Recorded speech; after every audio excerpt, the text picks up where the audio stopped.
ఇప్పుడు no cost cough syrup తో 60 రూపాయల విలువ గల ఇన్హేలర్ పూర్తిగా ఉచితం. దెబ్బకి దగ్గు జలుబు మాయం.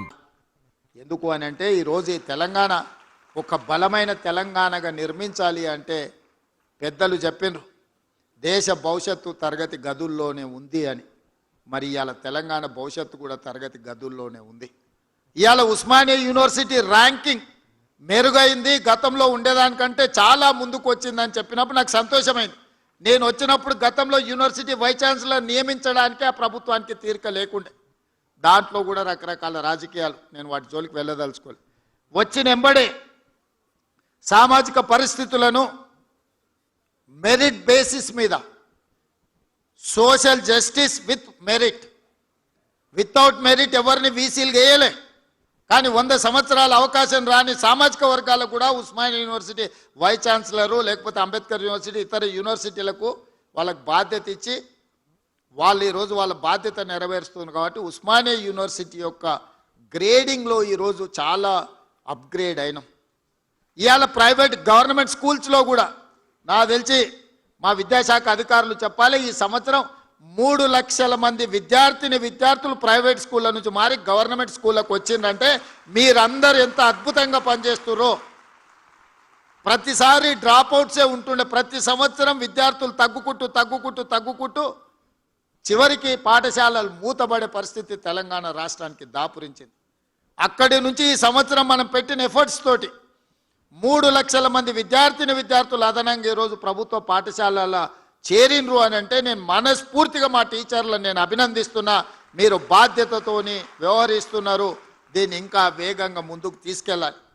ఆ మధ్య నేను పేపర్లో చూసిన పిల్లలు రావడానికి స్కూల్కు ఆటో లేదు అని అంటే ఆ టీచర్లే చందాలు వేసుకొని ఆటోకు వాళ్ళు డబ్బులు ఇచ్చి ప్రతిరోజు పిల్లల్ని బడికొచ్చే విధంగా జీతంలోకి వెళ్ళి కొంత కేటాయించి పిల్లలకు ఆటో వసతి ఏర్పాటు చేసి ఈరోజు కొంతమంది టీచర్లు పిల్లలకు చదువు చెప్తున్నారంటే వాళ్ళ సోషల్ రెస్పాన్సిబిలిటీని నేను అభినందిస్తున్నా.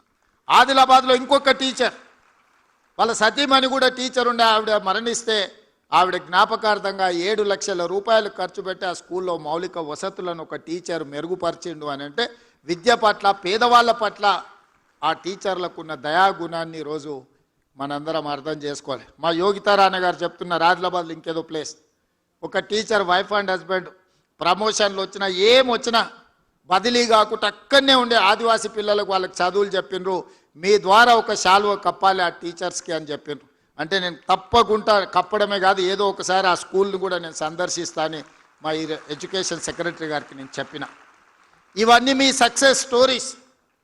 అక్కడో ఇక్కడో చిన్నయో పెద్దయో చెదురుమదురు సంఘటనలు జరుగుతాయి.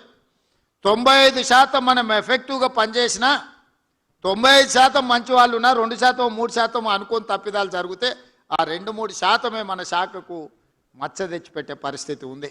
చాలామంది నాకు సూచన చేసిరు, most controversial subject education department, నువ్వు ఆ శాఖ ఎవరికన్నా ఇచ్చేసి అన్న వేరేది ఏదన్నా తీసుకో అని.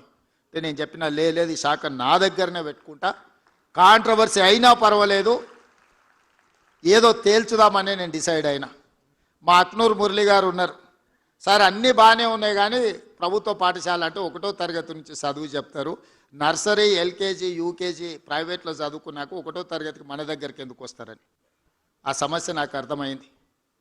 అందుకే ఆలోచన చేసి మా ఎడ్యుకేషన్ కమిషన్, ఇంతవరకు ఎప్పుడు ఎడ్యుకేషన్ కమిషన్ లేదు తెలంగాణకి, first time education commission appoint చేసి ఇష్యూస్ని అడ్రస్ చేయడమే కాకుండా అక్నూరు మురళి గారు చేసిన సూచనల మేరకు ఈరోజు నర్సరీ ఎల్కేజీ యూకేజీ కూడా మనం తీసుకొని పేదలకు చదువు చెప్పాలి అన్న ఆలోచన ఈరోజు చేస్తున్నాం.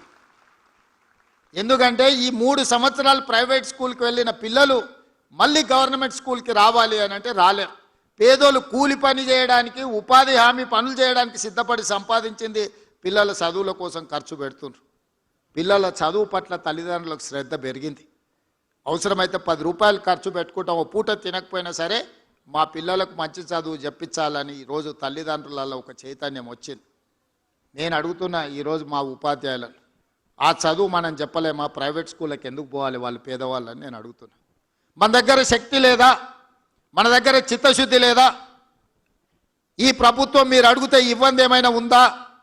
అందుకే ఈరోజు ఈ వేదిక మీద నుంచి ఉపాధ్యాయులకు అందరికీ నా విజ్ఞప్తి ఒకటే, మనం ప్రతిన బూనుదాం, ప్రైవేట్ స్కూళ్ళ కంటే కార్పొరేట్ కాలేజీల కంటే నాణ్యమైన విద్యను పేదలకు అందిద్దాం.